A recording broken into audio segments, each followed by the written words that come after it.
Red Menas that says, new Liverpool FC have scheduled a meeting with Newcastle this week for Alexander Isak. Liverpool hope to convince Newcastle with a £120 million offer plus bonuses. So that's going to lead us right into the Isak talk, right? Let's talk about it, lad. Because it's everywhere, yeah? Who doesn't want Isak? It doesn't matter what team you are on this planet.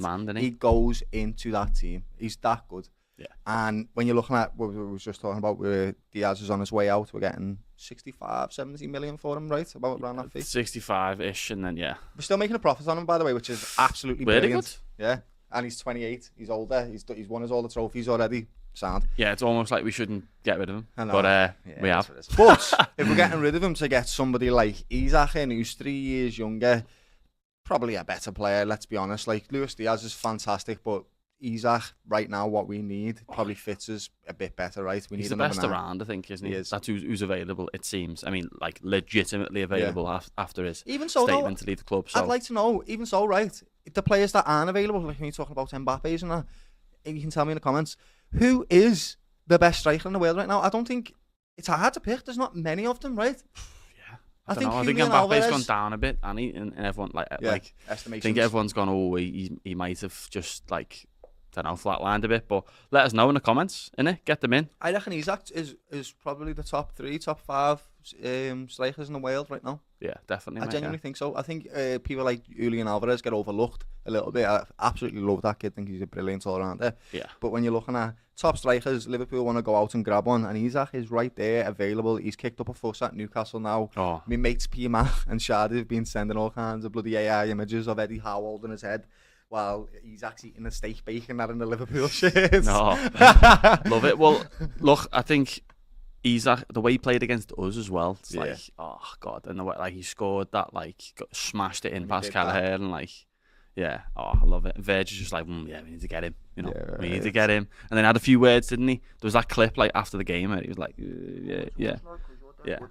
It is, yeah. But also, the Diaz sale, the other sales as well, they've probably paid for Wirtz and whoever else we've got. I mean, it's all that money, that pot of money has already been spent ahead of time, and they probably knew that the deal with Bayern was coming, wasn't it? Yeah, this is calculated, mate. This is an incredibly smart move. I think we've been so frustrated with the FFG over the last 3-4 years because they've not been putting their hands in the pockets when we've needed them to. I know, but actually, it's all come to this because probably they knew about Jurgen Klopp leaving. They probably knew. They're going to have to rebuild the team. So they've saved all of the money for a serious rebuild. And we're talking about getting Wirtz and Isak in the same window. Scary. It's players that could come to, £240 million for 2 players. That's Chelsea money, lad. We don't spend this. It's crazy. Well, someone put stats on LinkedIn the other day about the last 5 seasons before this window, the last 5 seasons of Liverpool spending, and we were I think it was 7th, 6th, 7th maybe, and then obviously all them they spent 300-400 million. I think United or maybe Chelsea as well as Arsenal 400-ish million more than Liverpool. Yeah. So the clubs run really well. We're making a lot of money. We've won trophies. The stadium's being updated. I also have got to give FSG props in the sense of you updated that training centre and the stadium. Yeah. Whilst Klopp was there. Do you reckon we're going to get Isak then? Well, I hope so, but I don't know. It's it seems unbelievable for us to have this type of window and breaking a big record on Wirtz is that's. I mean, you talk about the model. I don't think that's our model to go buy the best player available on the market and pay the money to it. So that's a new thing. But I suppose it is making big moves. It's we had years and years of underinvestment, let's say, and overachievement. It's not really overachievement. I know, I think so. I think overachievement for what they've invested into the club at that time. You were spot on. Klopp has almost put a plaster over it all for them by being so magnificent, mate. Yeah. I really agree with that. Yeah. Yes. Unbelievable manager. But yeah, I think hopefully we get him. I don't know if no one knows, do you? But it seems like he doesn't want to be at Newcastle. Yeah. He's obviously, this is his big move, this transfer window. He's proved it. Newcastle playing best football they've played in years. Forever. Probably I've ever seen them. I'm really happy for them as well because I really respect them. I've many mates who have Newcastle fan. I'm happy.